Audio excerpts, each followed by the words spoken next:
வணக்க மக்களே, welcome to the fences show. இன்னைக்கு ஷோல நம்ம பார்க்க போறது ஒரு ஃபேமஸான lady detective franchise Enola Holmes இருக்குல்ல, அதுலேருந்து வரக்கூடிய பார்ட் 3 ஓட மூவியோட ரிவ்யூ. இந்த படம் நெட்ஃப்ளிக்ஸில் தமிழ் டப்பிங்கோட அவைலபிளாக இருக்குது. யார் இந்த எனோலா ஹோம்ஸ் அப்படின்னு பார்த்தீங்கன்னா, ஷெர்லாக் ஹோம்ஸ் இருக்கார்ல, அவரோட யங்கர் சிஸ்டர் தான் இவங்க. பொதுவாக காணாமல் போன பல விஷயங்களை ஷெர்லாக் ஹோம்ஸ் கண்டுபிடிச்சி நம்ம பார்த்துருப்போம். ஆனால் இந்த படத்தில் ஷெர்லாக் ஹோம்ஸே காணாமல் போயிடுறாரு. ஸோ அவரை எப்படி அவரோட தங்கையான எனோலா ஹோம்ஸ் கண்டுபிடிக்கிறாங்க அப்படின்ற தீமில் தான் போகுது. இந்த எனோலா ஹோம்ஸ் ஃப்ரான்ச்சைஸ்லேருந்து வந்திருக்கக்கூடிய பார்ட் 1 அண்ட் பார்ட் 2 இந்த ரெண்டு படத்துலையுமே யார் இந்த எனோலா ஹோம்ஸ், அவங்களோட ஃபேமிலி டீட்டெயில்ஸு அண்ட் அவங்க எப்படி ஒரு யங் ஏஜ்லேயே டிடெக்டிவாக ஆனாங்க, அதுக்கப்புறம் தனியாக எப்படி டிடெக்டிவ் ஏஜென்சி வச்சாங்க, அவங்களுக்கு கிடைச்ச உதவி அண்ட் அவங்க சால்வ் பண்ண கேசஸ், இது மாதிரி நிறைய விஷயங்களை காட்டியிருப்பாங்க. இந்த பார்ட் 3 பொறுத்த வரைக்கும் அவங்களோட லவ்வரான டெவிக்ஸ் பெரியோட கல்யாணம் ஃபிக்ஸ் ஆயிருக்கும்.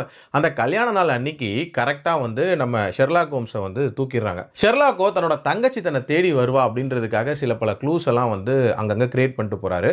அந்த க்ளூஸை எப்படி நம்ம ஹீரோயின் ரீட் பண்ணுறாங்க, தன்னோட அண்ணனை காப்பாற்றினாங்களா அண்ட் இதுக்கு பின்னாடி இருக்கக்கூடிய அந்த ஹிஸ்டாரிக் கிரைம் என்ன, இவங்களுக்கு கல்யாணம் நடந்துச்சா அப்படின்ற மாதிரி நிறைய விஷயங்களை சொல்லக்கூடிய ஒரு படம் தான் இந்த படம். ஒரு ப்ராப்பர் டிடெக்டிவ் த்ரில்லருக்கு முக்கியமான விஷயங்களையே அந்த க்ளூஸை கிரியேட் பண்ண விதம் அப்படின்னு சொல்லலாம். இதுலையுமே சாலிடாக 2 க்ளூஸை சூப்பராக கிரியேட் பண்ணியிருப்பாங்க.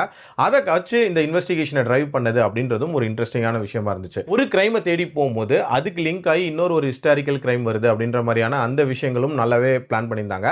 அண்ட் இந்த லொகேஷன்ஸ் இருக்குல்ல இதில் காட்டக்கூடியது, அது எல்லாமே பிரமாதமாக இருந்துச்சு அப்படின்னே சொல்லலாம். பெருசாக எந்த ஒரு இடத்துலையுமே போரிங்கான ஃபீல் அப்படின்றது ஏற்படவே இல்லை.